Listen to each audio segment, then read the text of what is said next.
And this afternoon, I've been editing another manuscript dialogue, probably for next week.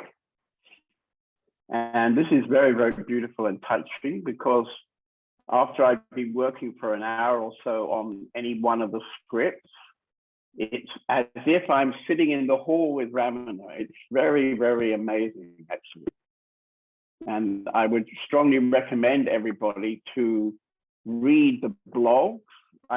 Each piece that I edit, I'm putting up on my blog, and I'm choosing other edits to talk about on these meetings. So there'll be a whole series of these meetings when I'm using the manuscript. And now I've been maybe three or 4 weeks, I've been immersed in this manuscript. And I would be pretty confident to say now that I find big chunks of this manuscript are definitely Ramana Maharshi speaking. Maybe there are many parts of it where it's not him speaking, but I'm not really concerning myself with those parts, because I'm going into this enormous manuscript. It's 1,500 pages, not formatted. So if it was formatted and edited, it's probably 2,000 pages. So it would be an enormous book. Actually, it would be more like 5 books, actually. It'd be more like a set of 5 books. So in this enormous amount of material, I can find really very touching, beautiful dialogue.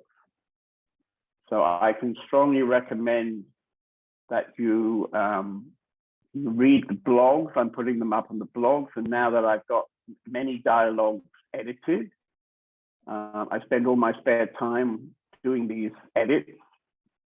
I've got my ex-wife in Australia proofreading for me, so they're quite well polished.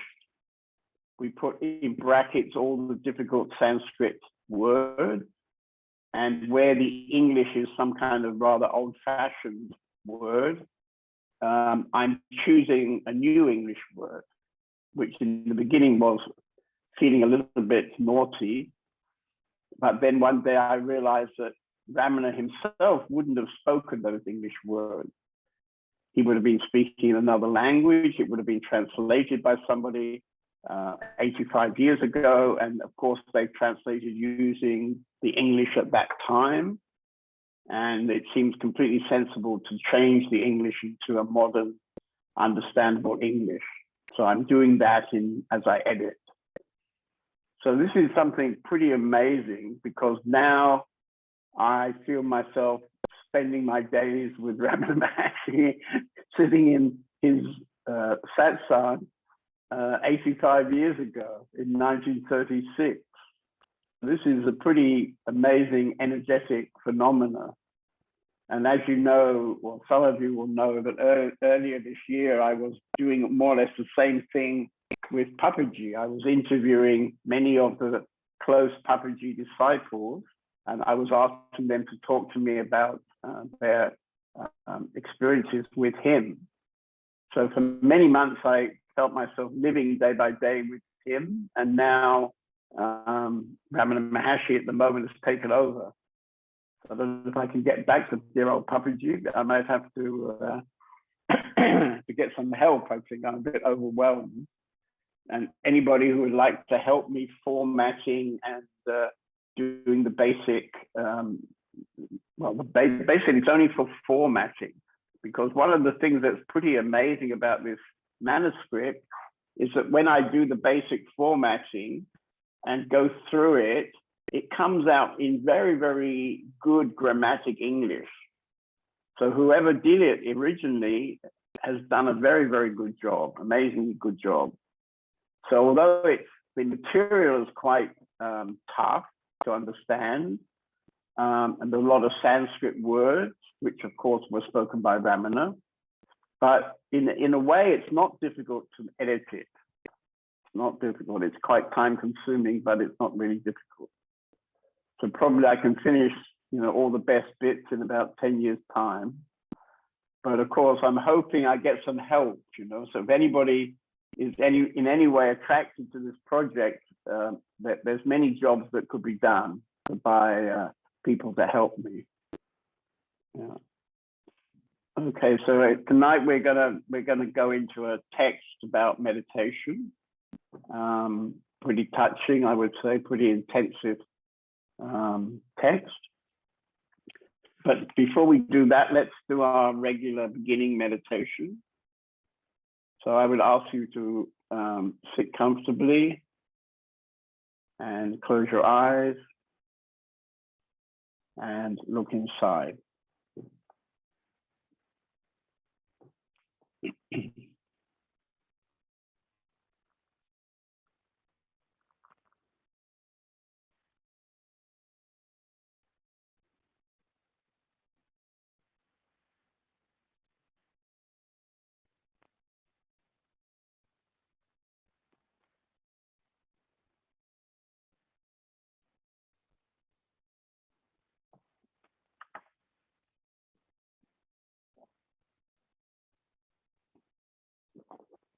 And as you look inside, bring your attention to whatever you find inside, which is the strongest. So this could be thoughts, could be some feelings, could be a body sensation, could be silence.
Okay, so look again, take a new look, and once again come to whatever is the strongest.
And okay, we do one last look.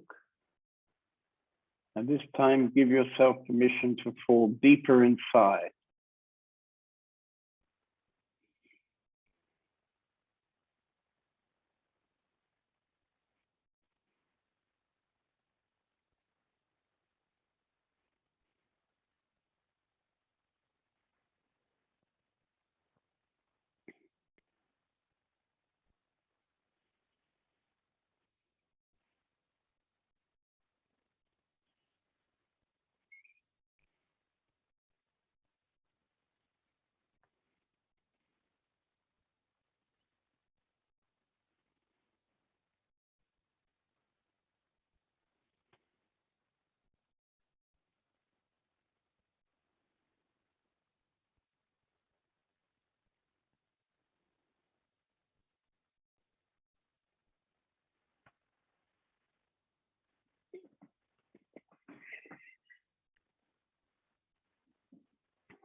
Okay, so when you're ready, you can open your eyes, come back into the Zoom meeting.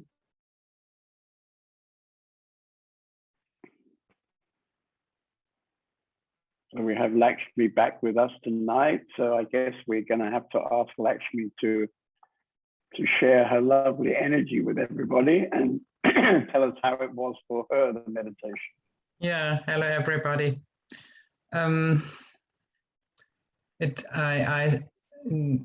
Nearly at once I saw a foggy green and felt some really formless silence.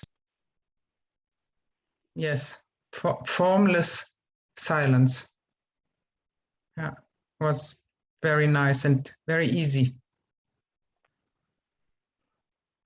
Okay, you're becoming rather professional in your wording. Formless silence. Yeah, yeah. It's so difficult to explain, but I think it's the right word for it.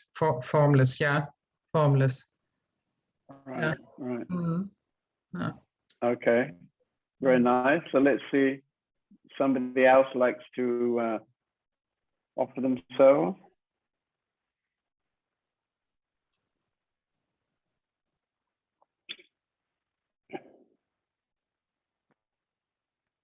Raj, you're looking very pensive. Would you like to share something?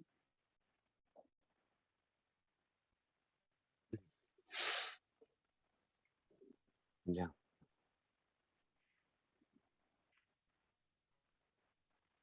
With some tension in the belly, and this went away, and it was more quiet, and now it's back again. Okay.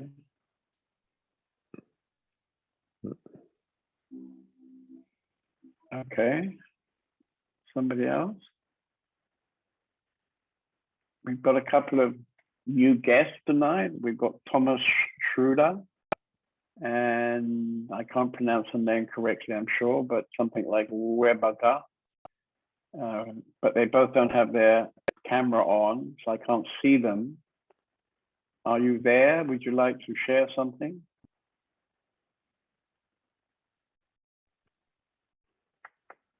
Thomas, okay, now we can see you also, Thomas. I'm just attending my dog. Yes, so nothing particular to share at this moment. Oh, you've been walking your dog? No, just watching the dog a little bit. It's not feeling too well. Okay, all right. So I'm here. We met first time, long time ago, John, in Copenhagen once. We met in Copenhagen. Yeah, really? I think it's like 15 years ago or something. 15 years ago. Wow. And you haven't forgotten me in 15 years? No. But your memory wasn't very hot, I think. Are you still living in Copenhagen? Still living in Copenhagen. Right. Okay. Well, there you are. You see, the Zoom makes the distances disappear completely. Exactly. I'm going to put you on my big screen so I can have a good look. I don't really remember you actually, but no, it was like a one evening session. Yeah. Right. Well, I mean, now I would need to ask you why you came back tonight after 15 years and one session. That's a good question, John. I think the whole Ramana story for me again came back. I started to read again, and my meditation practice I've done quite a bit of, and then I know all of a sudden I was buying access to the Ramana video in the summer, and then there came a newsletter with this session on Ramana and the meditation. So I thought maybe it could be a little bit of inspirational. Okay, all right. Yeah, I should be doing. I mean, if you look on my blog, you can find some other Ramana pieces. Yeah, and there are more coming. I'm kind of editing daily now. Yeah. Okay. I mean, some of them are really amazing. Like one I was reading this morning, he knew all about nuclear physics. He understood, for example, that, you know, in the old days with physics, they didn't consider the observer in the experiment. You know, they would kind of dismiss the observer. Yeah. And now, in this piece from 1936, the physicists discovered around that time, actually, maybe 10 years before, discovered that when you're doing atomic physics, you know, with very small particles, the observer affects the results of the experiment. And he was talking about that. I mean, pretty amazing, I thought.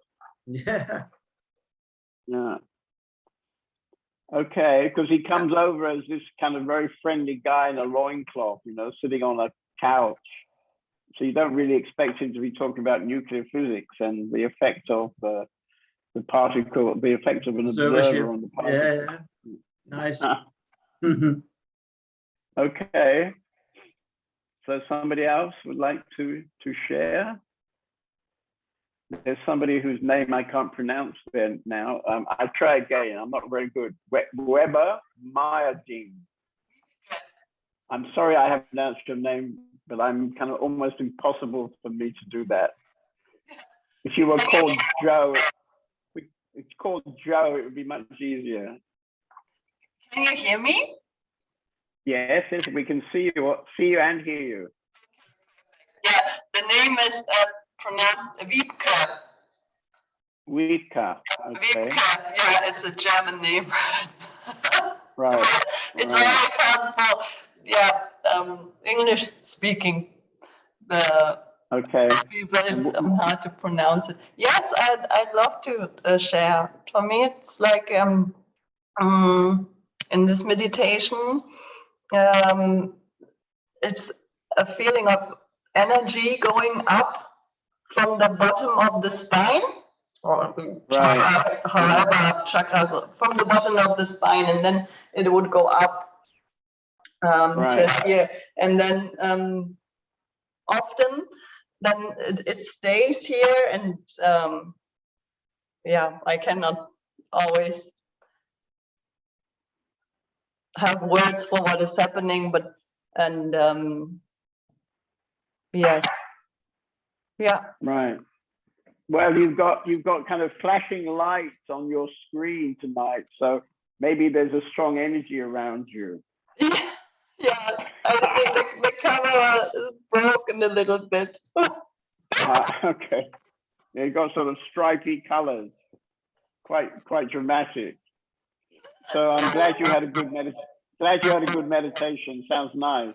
Thank you. Yeah, thank you. Good. I was a little bit excited during the meditation because it's new in this group, and so I wasn't fully able to let go, but I think next time it will be easier for me.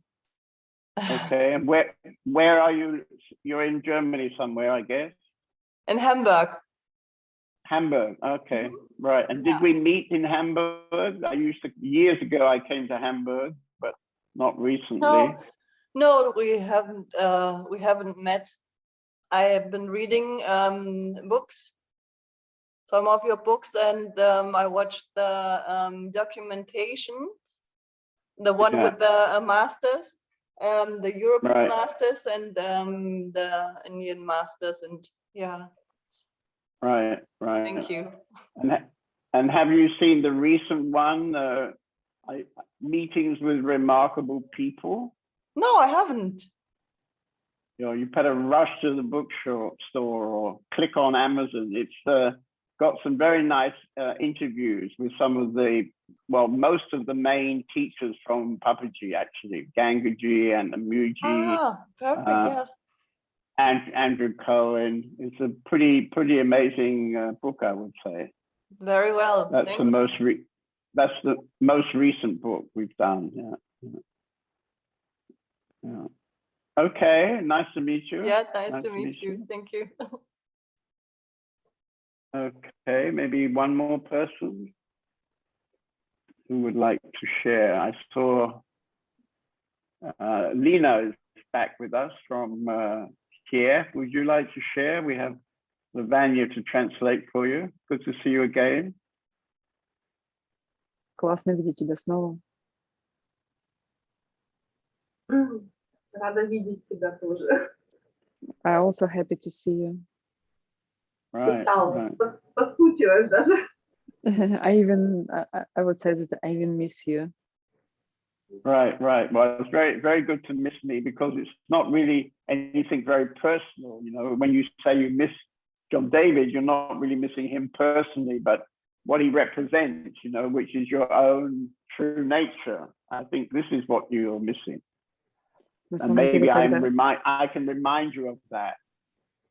На самом деле, когда ты говоришь, что ты скучаешь по мне, то ты должна понимать, что ты скучаешь не персонально по Джону Дэвиду, а в принципе по тому ощущению, по тому, в принципе, что приносят тебе такие ситуации. В общем, это своего рода как наполнение, напоминание тебе об этом. So, how has it been for you? How was it for you in the meditation? Как для тебя было в медитации?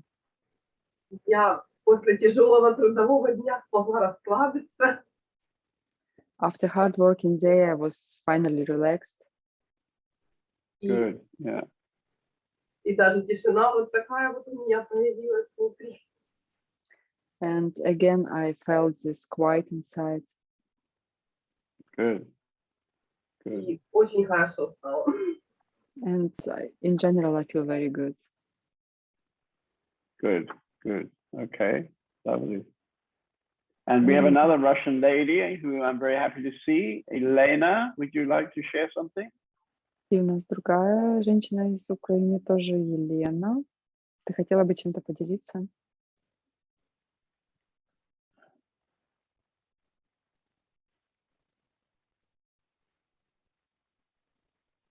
Is she there? I don't think she's here, actually. Well, I can see her on the screen, but Lavanya, can you ask her to activate her microphone? Активируй, пожалуйста, микрофон свой, Елена.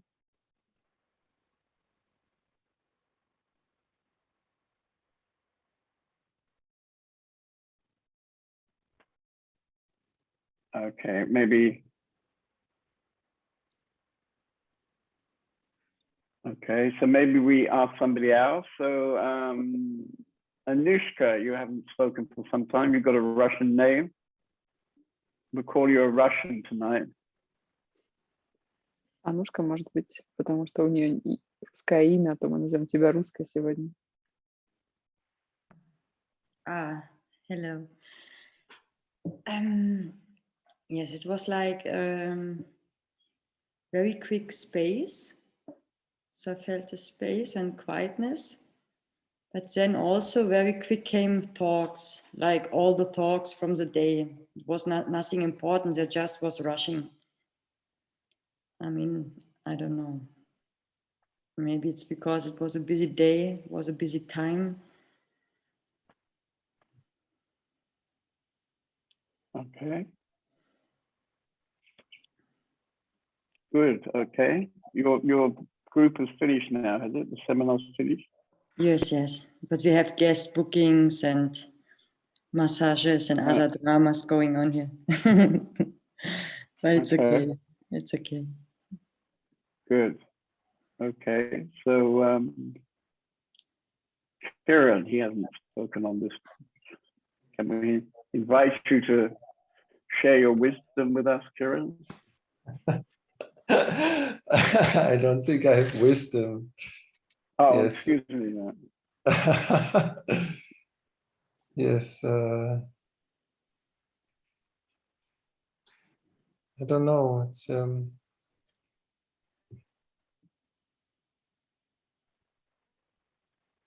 what I already shared this. What is new in the last weeks or months that that is much easier for me to come to a quiet space. Or quiet means there feels like a gap. That it's a bit. I don't know what. There's a bit of thoughts, but there's a lot of energy, and there's somebody watching. Yeah.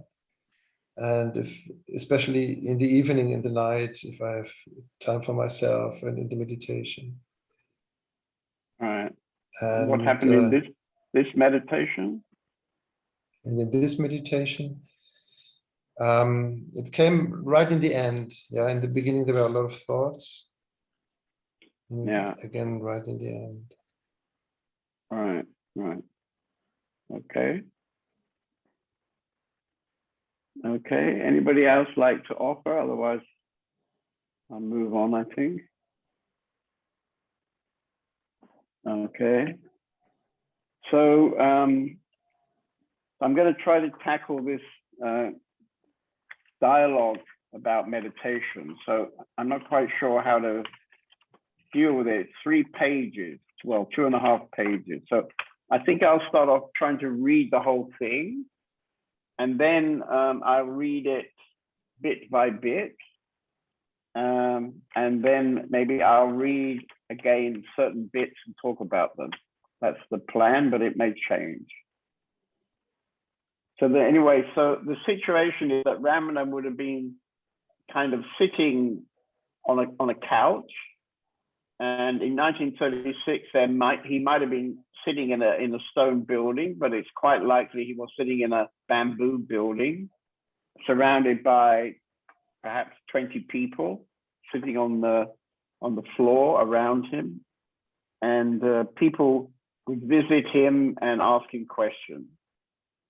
And he was pretty available, and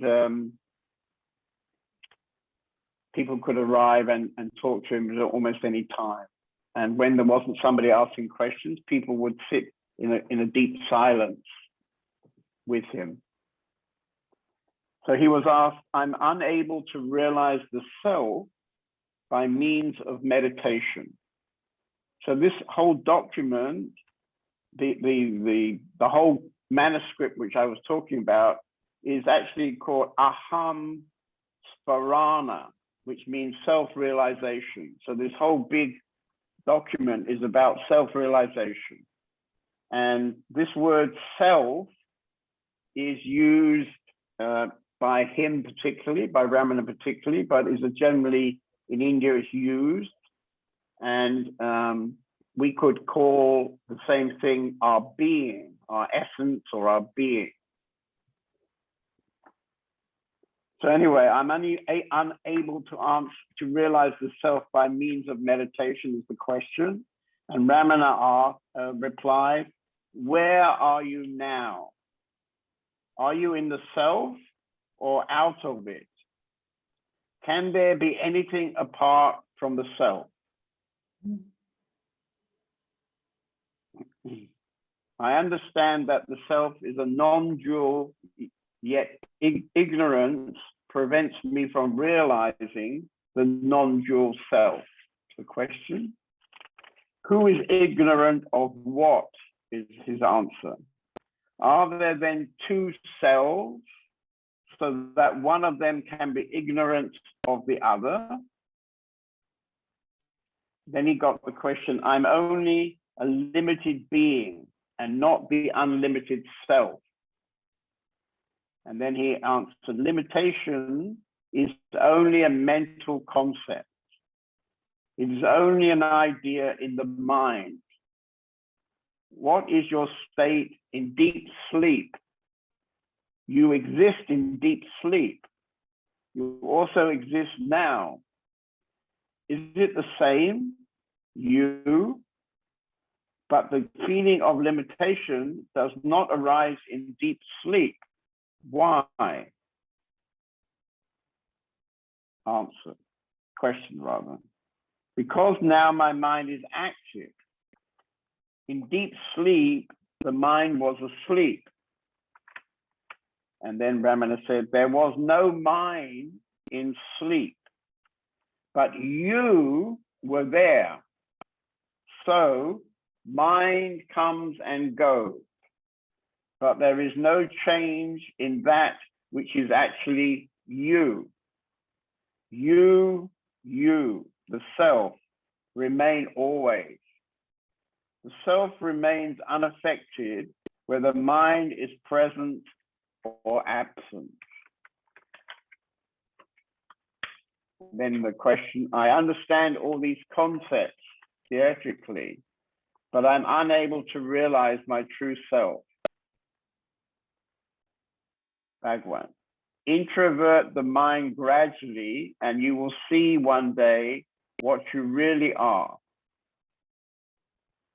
Question, is the dawn of realization gradual or sudden? Introversion of mind, which is a sine qua non for realization, is usually gradual. So that means the preparation is usually gradual. Realization is always sudden. So this is quite interesting. We talk about that again. Then he was asked, meditation is with mind only. That being so, how can it kill the mind itself? And now we have a long quote from Ramana, actually, it's a whole page. It's quite interesting about meditation. So he starts off, meditation means sticking to one thought to the exclusion of every other thought. One particular thought keeps away all the other thoughts. A distracted mind is weak and filled with numerous thoughts. A strong mind is focused on one particular thought only. Constant meditation transforms the weak mind into a strong mind. The mind is a layer of thought obstructing the real self. By constantly sticking with one thought, that one thought also eventually disappears and the enduring background is revealed. This is free from all thought. The background upon which the mind is superimposed is the beingness of the self. Mind in its purity is the same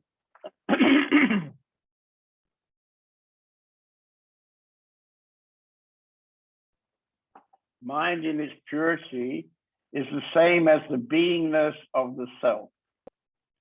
The beingness of the self is not the same as the self. In the same way as the rays of the sun are not the sun itself. The feeling of beingness felt by you is only an experience of reflected consciousness. Supposing you stare at a reflection of the sun in a pool of muddy water. This cannot compare with the experience of being the sun himself.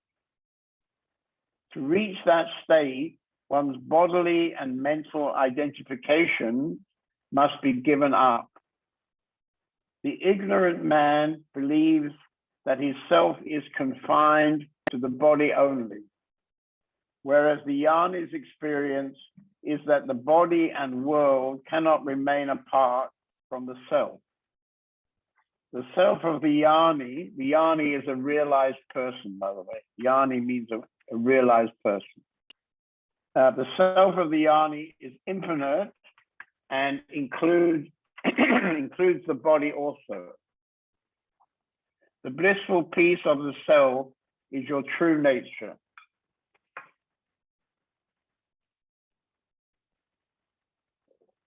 Contrary ideas are only illusionary superimpositions. Peace is not to be obtained or procured from somewhere far away through practice. Peace is already there. It is not to be freshly obtained. Then what is the use of practice? It is to give up all your wrong notions, that is all.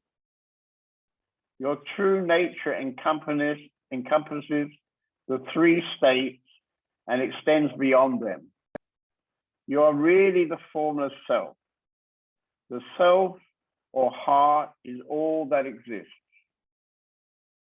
The heart is neither within nor without. It simply is. It has no second. The mind is the Shakti. Shakti is the primordial energy, aspect of the self. After the emergence of the mind, the universe appears and the body is seen to be contained in it. The body and the rest of the cosmos are only an appearance in the imperishable self. The body and the world are all contained in the self only, and they cannot exist apart from the self. The self is the same always and remains unaffected whether the cosmos or mind appear in it or not. Self can and does exist without mind. Mind exists only because of the self and only in the self. There can be no mind apart from the self. Realization means non-recognition of the mind as being apart from the self. And then the question comes, how to practice meditation, practically speaking. Bhagwan. What is meditation? It's your true nature. When thoughts present themselves, trace them back to their source, and thus continue to remain indistinguishable from the fundamental state of beingness that serves as the substrata of the mind. The effect involved in doing so is termed as meditation. Your true nature is your actual nature. Remain as you are. There is no aim or goal to be reached. In the absence of mind, you are that always. This is, I think, a very simple and clear text. Maybe the words are not familiar, but I think the energy of what he's saying is pretty clear, you see, because he's saying we are always the self. The self doesn't come and then go. The self doesn't come and go. It appears to come and go because our mind, in fact, is coming and going. So meditation is a way of reducing the power of the mind. He's suggesting that meditation, when you meditate, that you take a particular thought. And he's saying that this one thought is obliterating all the other thoughts. And once all the other thoughts are obliterated, you actually become very close to self-realization. And finally, that last thought also disappears. So if you can imagine, we're talking about a situation where the mind, the thoughts in the mind represent screens, you can say, kind of screens that cover the self. So your essential nature is the self. It's always the self. It will always be the self. And the mind is constantly projecting all kinds of ideas, all kinds of beliefs, and these act as a kind of screen, like a fog, you can say, like a fog. And this fog is separating us, so we can't have any real contact to the self, to our true nature. So our true nature is, how can you say, our true nature is covered over by this fog of thoughts. And of course, many of us experience that these thoughts are very continuous during our typical day. And at the same time, I would guess most of you on the screen tonight have also had moments, maybe even hours, even days, when the thoughts had sufficiently stopped that you were simply existing in the self. And he's making the point that every night when you close your eyes, you start sleeping, you start maybe dreaming in the beginning, and then at some point in the night you fall into a deep sleep. And of course, your essential nature, your true nature, is of course still there in the morning when you open your eyes. But during the period of deep sleep, the mind was gone. There were no thoughts. You had stopped dreaming. When you first sleep, there can be a lot of dreaming going on. So these dreaming is a kind of different version of your mind. So in the beginning, maybe, and maybe in the morning, you can say the mind comes back and you experience dreaming. But in between, there is a period every night of deep sleep. And I remember one of my friends, he used to say, well, if you want to experience yourself, fall asleep. You see, don't do any spiritual practice, just fall asleep. As soon as you fall asleep, you have the possibility to simply exist in the self, you see. So this is because the mind stops. In the middle of the night, you are not thinking, you're not dreaming, nothing is happening. But you are still there, and in the morning, if you're lucky, you will open your eyes and you'll still be there. So the self is always there, actually. So this is actually something very clear and very simple. And Ramana Maharshi, he's talking about that every day of his life. When I read his dialogues, they're constantly telling what I've just read out. This is a typical, slightly different. I mean, when he's talking about self-inquiry, which perhaps next week I'll do a dialogue about self-inquiry. This is what he's rather famous for. Who am I? Who am I? But I think it's very useful what he was saying tonight about meditation. When you meditate, you take one strong thought, which removes all the other thoughts and makes your mind really strong. And when you can maintain that thought over some longer time, this one thought will bring you very close to realization of the self.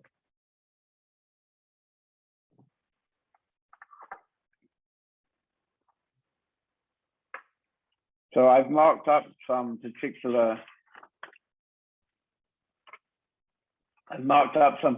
interesting bits. So he was asked that, oh, I'm only a limited being and not the unlimited self. And Ramana answered, limitation is only a mental concept. So it's our mind which gives us the idea that we're somehow small.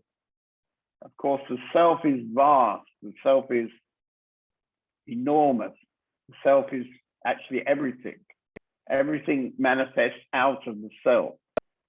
So when we say, you know, he's saying, well, it's an idea of your mind. You know, what are you stating? What happens in deep sleep? What I was just saying, in deep sleep, you're still existing, but there is no mind. And therefore, when you sleep, you don't feel any limitation. It's like no limitation. It's like an infinite space. It actually was calling it what was it? Unfathomable space.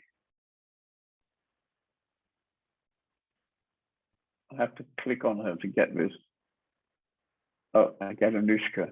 Okay. Formless. I meant formless. Formless, right. So this space she's describing as formless, but can also be described, of course, with other words.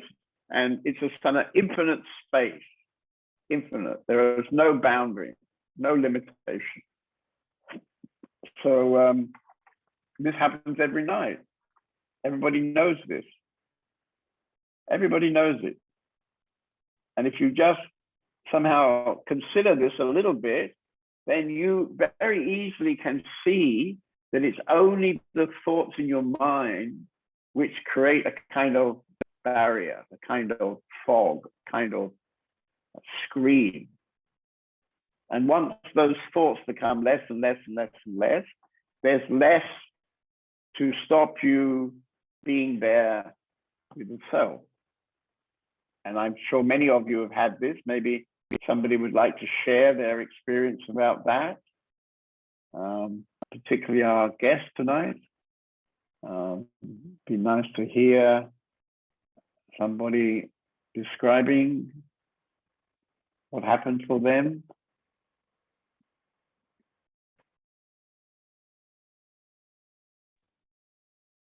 I think Thomas must have had this, otherwise he wouldn't be on the Zoom tonight. Yeah, so John, yeah, so how to describe it? It's more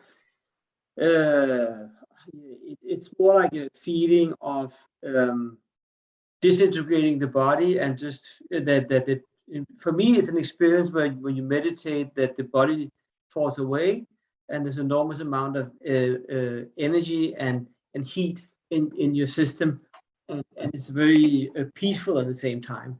So it's energetic and peaceful, and there is no thoughts and there's stillness.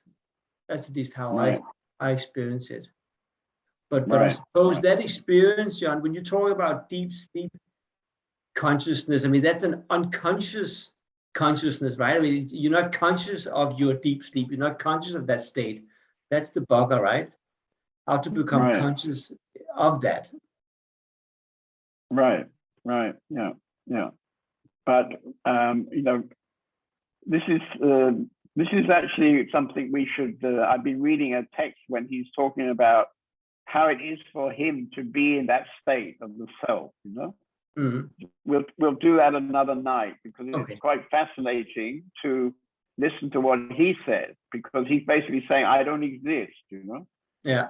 So he was asked, "Are you talking to us?" And he's saying, "No, I'm not talking to you." So I mean, this is not easy to understand with our minds, but from No. our perspective, it's very hard to understand where Ramana is talking from. Yeah. You see, very difficult. Yeah, and that's the thing. Once you get into that feeling of blissful or peaceful, energetic state, the minute you start to have that thought, oh, that's nice, then it's gone, right? The minute the thinking is there, then it's gone, right? Right, Yeah. right. So that's that experience. Yeah, I often tell the story about a professor, and she told me, "Oh, I've never experienced the self." You know, I said, "Oh, well, come and visit me tomorrow," and and we sat together in an empty room. And after some time, we hadn't been speaking, and after some time, she started crying. You know, there were tears going down her cheeks, and I realized that she was very blissful. So this was very touching for me. Yeah. And then her mobile phone rang. and actually it wouldn't have mattered, but she said, sorry, my phone rang, you know, and then boom, you know, Yes. Completely Everything collapsed. completely disappeared because her mind came back with this thought, I'm sorry.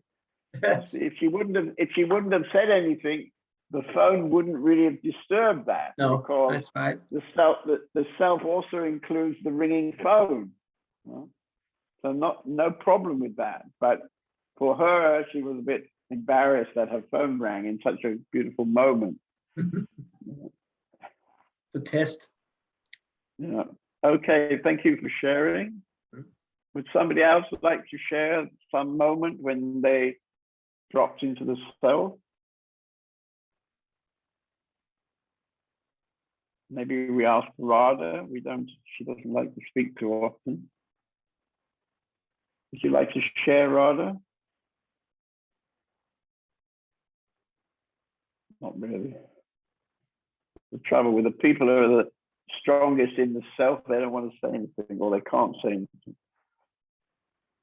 So somebody like to volunteer this?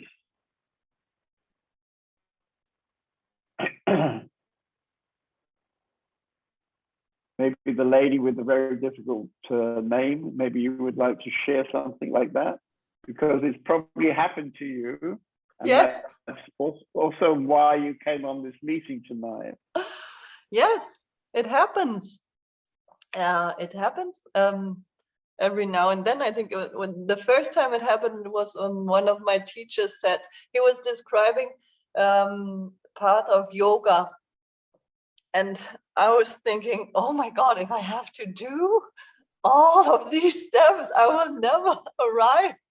And then he said, and at the same time, it's all an illusion. And then I was free. Right. Yeah, and it's very beautiful the first time, particularly the first time is often very strong. Yes, and it comes and goes, but yeah, like Ramana said, it's the thoughts that come and go, and I think it's a process. Yeah, probably. And at the same time, no, there is no process.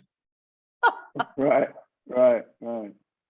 Yeah, it's not really a process. It's a sort of priority. I would say it's a kind of priority. Yeah. And and of course, if we regularly meditate, then we are kind of thinning out the thoughts. You know, I was reading another text today, and he was talking about somebody was asking him, I think, you know, whether self-realization can be very quick. And he was saying, well, the limit is the speed in which you can, the mind can stop, you know, how quickly can you stop the mind? And he was then giving the example of a car, you know, a car is traveling along at a certain speed, and something is in the road, and then the car will crash into that thing, and everybody will get killed, you know, because the car's going quite fast. And then he was saying, well, you know, so this approach doesn't work with the mind. But he was saying that if that same car was putting on the brakes already before, you know, and so the car was coming slower and slower and slower and slower. And when it finally came to the object, then there would be no problem. It would just be the end. It would be the end of the thing. So he's saying, like this is with the mind. You meditate, and the mind is gradually getting thinner and thinner, getting less and less thoughts. And so there can be then coming the moment when there are no thoughts. And in this moment of no thoughts, there's nothing to cover the self. And so suddenly you're there in the self. And you immediately recognize that, because suddenly you feel very nurtured. You feel very lovely inside. It's very attractive to be there. And if you look carefully, you can see there's no walls, there's no limit to that space. It's like an infinite space opens up. And so then we're very content to just stay there. You know, there's nowhere to go really. And so we stay there in the self until maybe your phone rings and you say sorry. And then that thought is enough to disturb the kind of ocean of nothingness, you could say. Yes. So just a little thought like, I'm sorry that my mobile phone rang, is enough to demolish that space in a way. Yeah. Even though it's still existing, of course, but we're not aware of that anymore.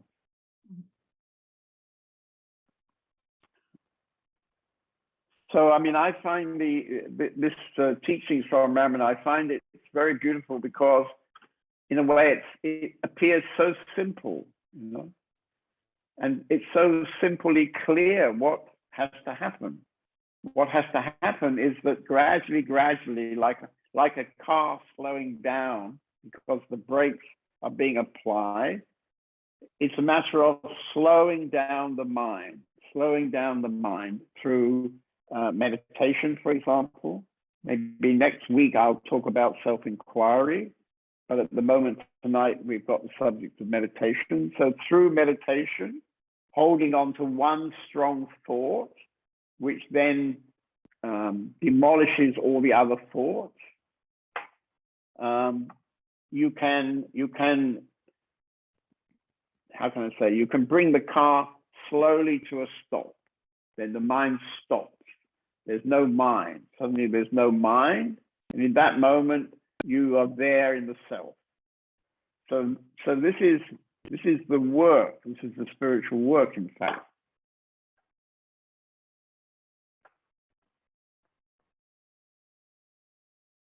So maybe Turia down in Spain, in Denia, she probably has a question at that point.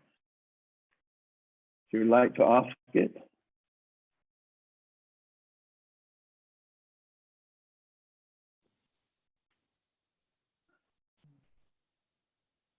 I don't have a question. I just feel this whole satsang very quiet. Yeah.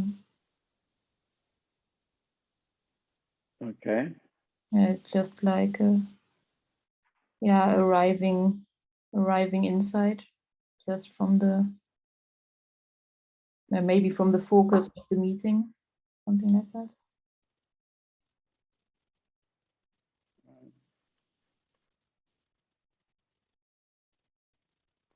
Good. No, you have no question. No. Just not thinking. Floating in the self. I'm not thinking. Yeah. Right. Okay. So let me see what else. So he's saying that this man asks him. I mean, it's a very good dialogue, very good questions from whoever it was. You know, I think very often Ramana gets very interesting people visiting with very good questions. So he got this question then, but I'm unable to realize my true self. And Ramana's answer was, introvert the mind gradually, and you will see one day what you really are. So this is the whole idea of the car. Yeah, you put the brakes on the car, and it slowly comes to a stop. So you do this with meditation. Meditation provides a means to slow down the mind, and hopefully to slow it down so much that the mind stops.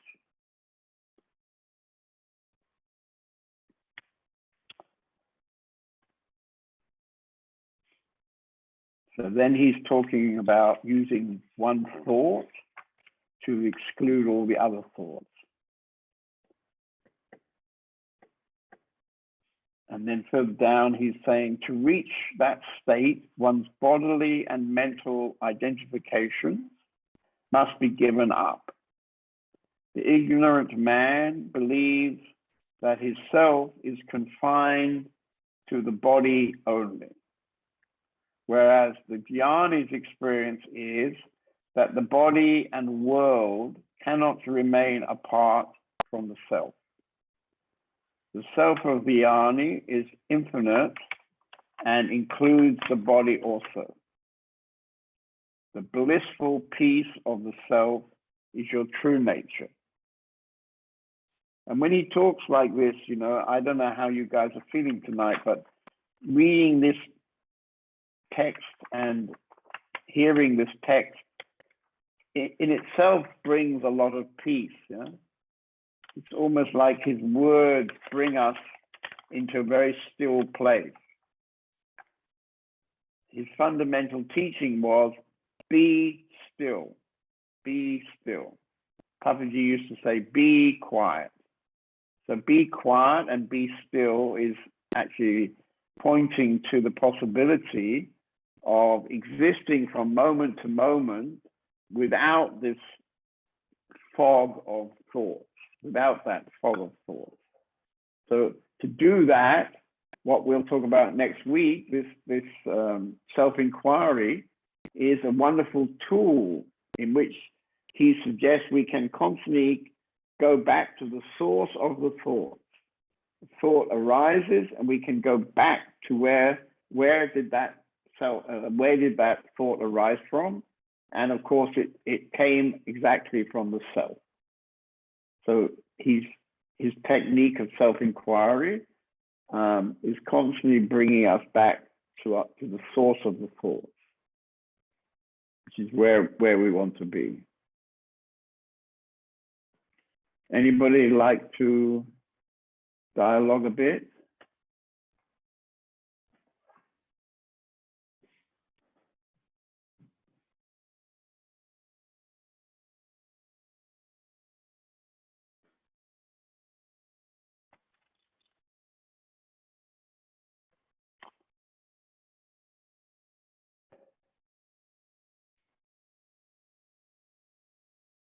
So, I mean, Ramanna's key, or the core teaching, or the key philosophy from Ramanna is remain as you are.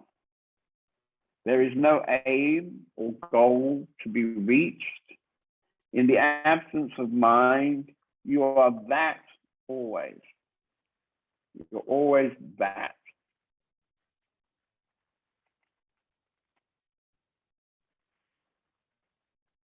So this is very, very clear, extremely clear and simple. Yeah? It's not so simple to do it, of course, because living in Western Europe or North America, we tend to have minds which are very much activated. We have very busy minds, and this is difficult because we live in a society where the whole society has very busy minds.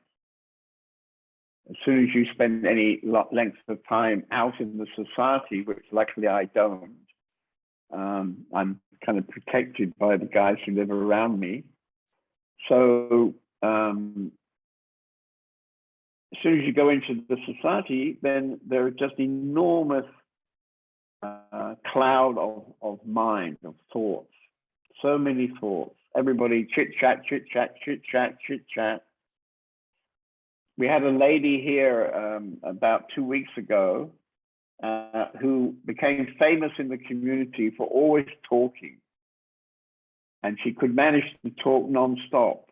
if you would let her, she'd just go on and on and on and on, one thing going to the next thing, going to the next thing, like a torrent of thoughts.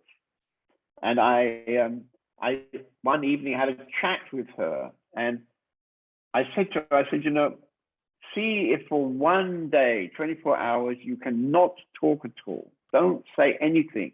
Just don't talk. And this was a big shock to this lady because she's like one of the world's greatest talkers. She never stops.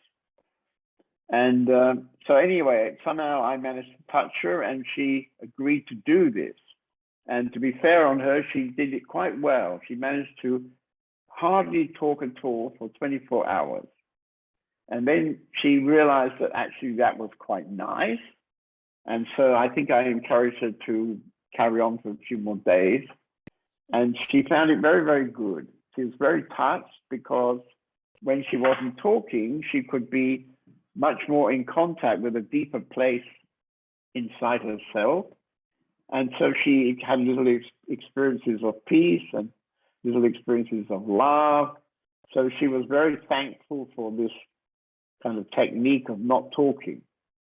And then she was going to come back. She said she'd come every week. Every month she would come for 1 week. And so she left the community, and then she must be a very honest person. A few days later, we got an email saying, you'll never see me again. Your way is not my way. You see? So I don't know really what happened because, you know, she doesn't want to talk to us. She didn't want to tell us why our way is not her way. It was like a very generous kind of big no that she told us, you see. But I mean, what I could imagine was that she told us that she was in relationship with her ex-husband. They'd been separated, I think she said 10 years, maybe 14 years. They'd been separated and they had had a family together, children together. And now they had existence had brought them back together again. So now they were again in contact with each other. And so I don't know really what happened. I'll never know, but quite likely when she went back and told her husband, I'm not going to talk or hardly ever going to talk, it was just, you know, driving him potty probably.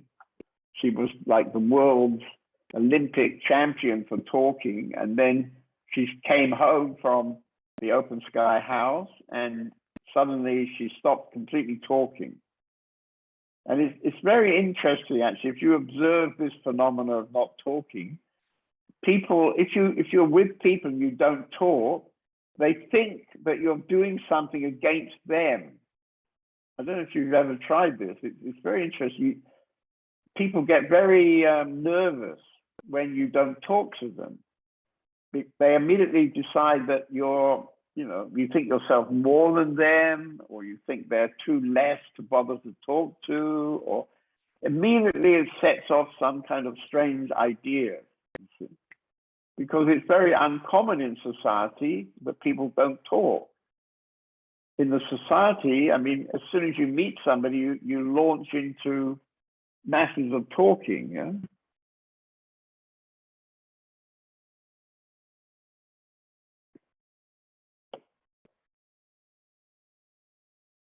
Perhaps I'll ask Hanneman about that. He's living in our Trapelia community and he has lots of chances not to talk there.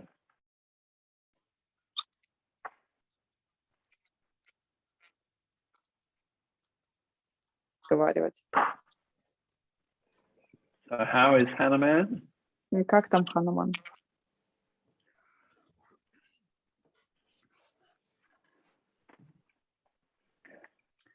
Это трудная работа.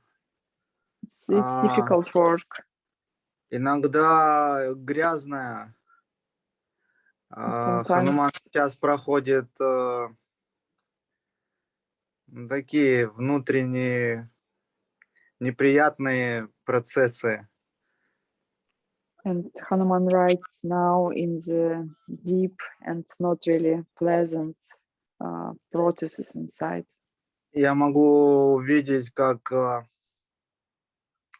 внутри поднимается на поверхность много дерьма.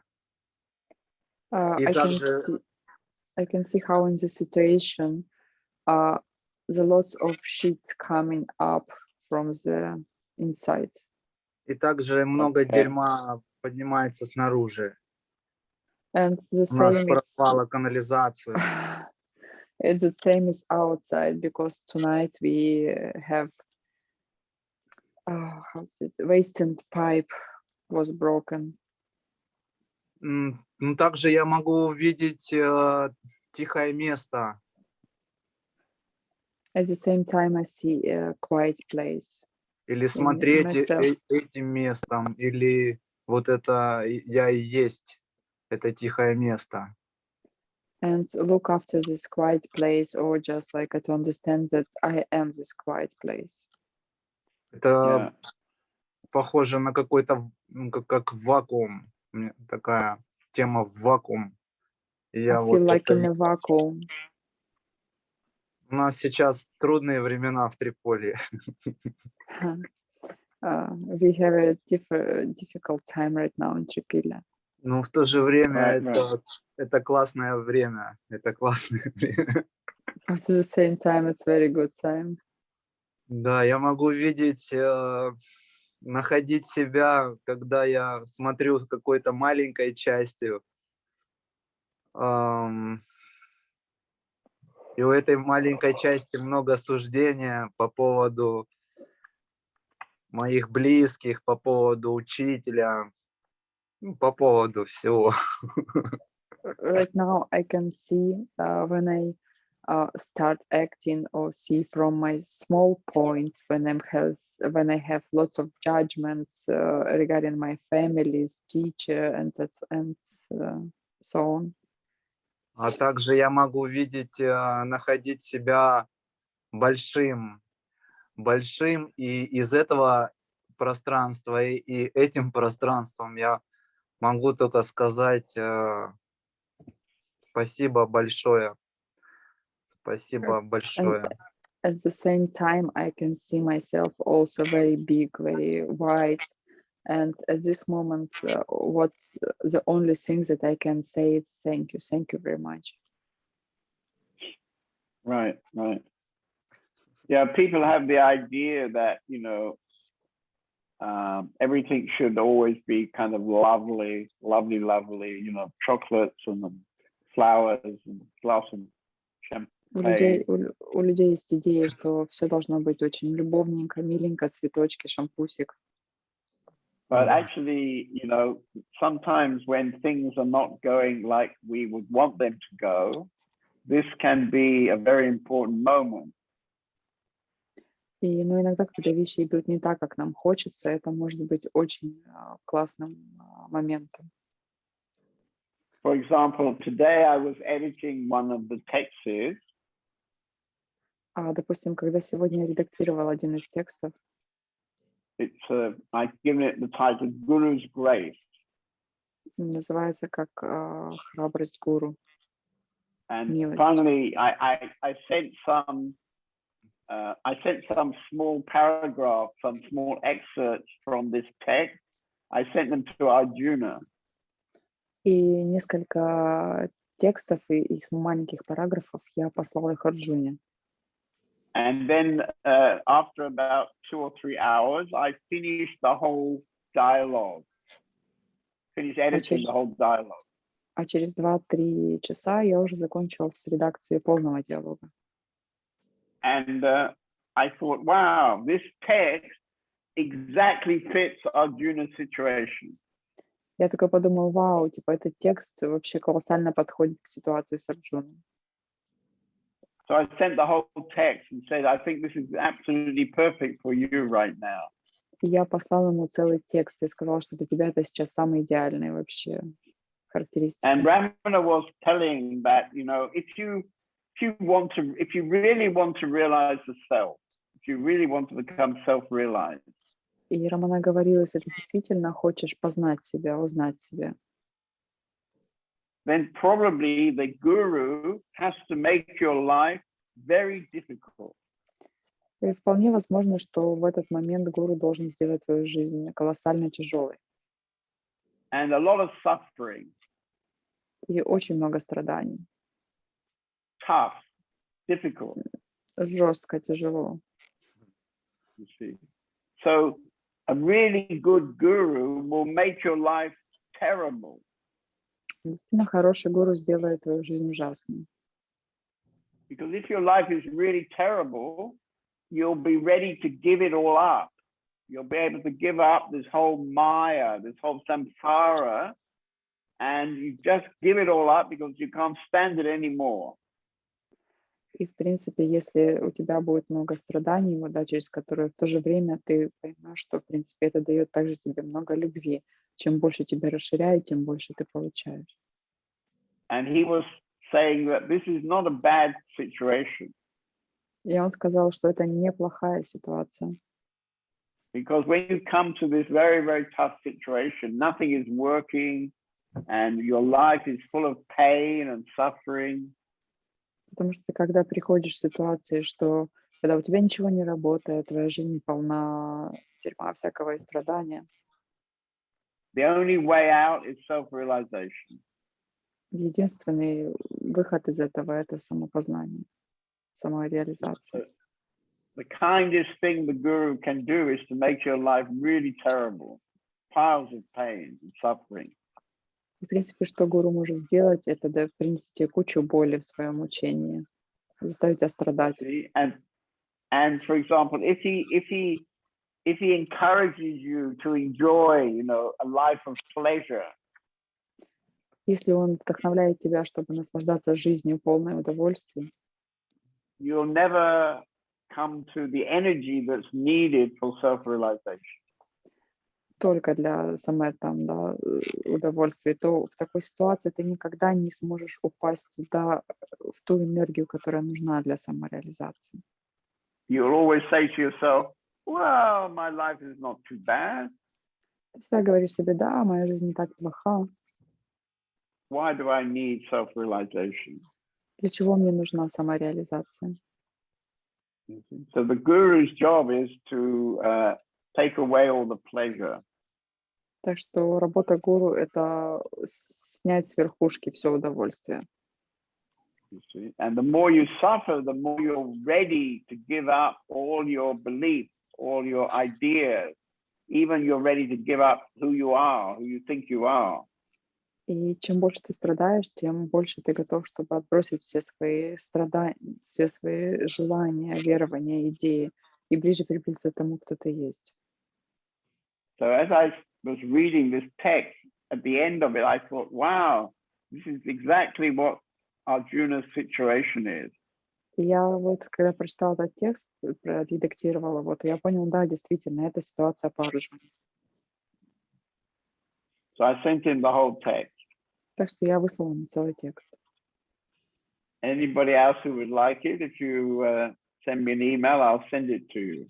Если вы хотели бы почитать этот email, поделитесь с ним, я вам вышлю его.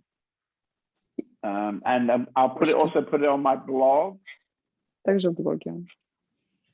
But it's a tough text. Это такой жестковатый текст. Yeah. He was a very tough teacher, you see. Так что он был достаточно жестким учителем, как ты видишь. Yeah. Thank you very much. Thank you very much. Now he's thanking me, you see, for being okay. Okay, maybe later Arjuna will also thank me. Хорошо бы, чтобы Арджуна мне сказал спасибо.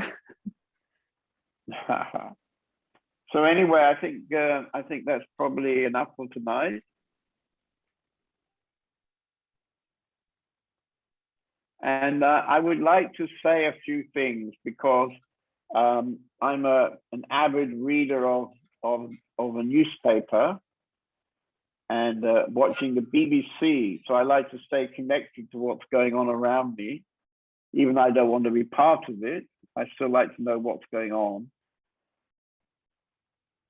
And today, the American government decided that they would start accepting international flights into America again. So at the moment, if you're living in Europe, you can't fly to America. The country is completely closed the borders because of the virus. And now the government is saying, okay, everybody can come. We won't make any regulations for this country or that country. Everybody's welcome again, but you have to have a vaccination certificate when you get on your plane.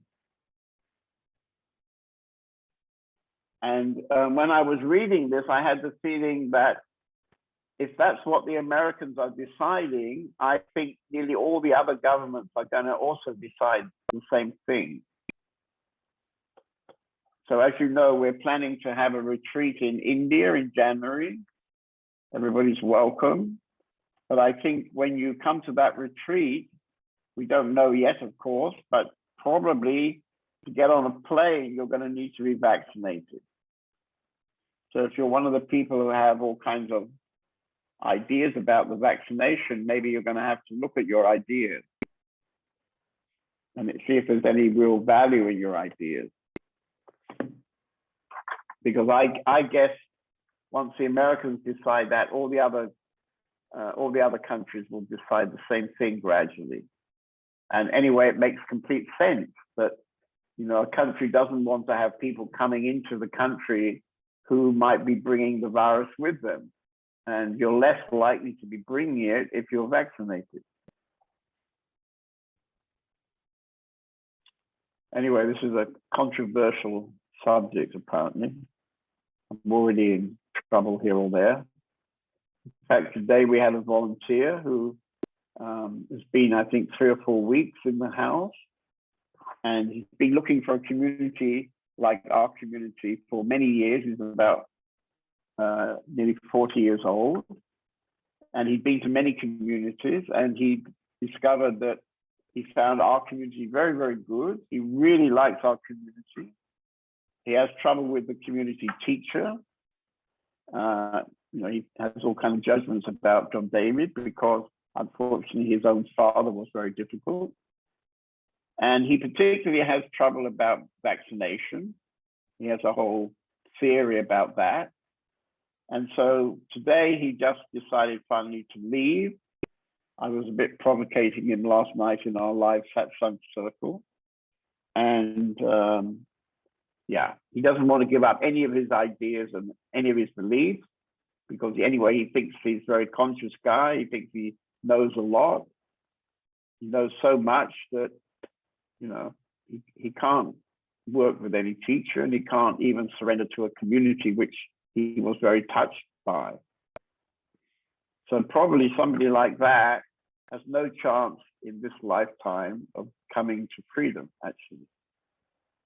You have to let go of your ideas. It's a waste of time holding on to them, if you want to become free, that is.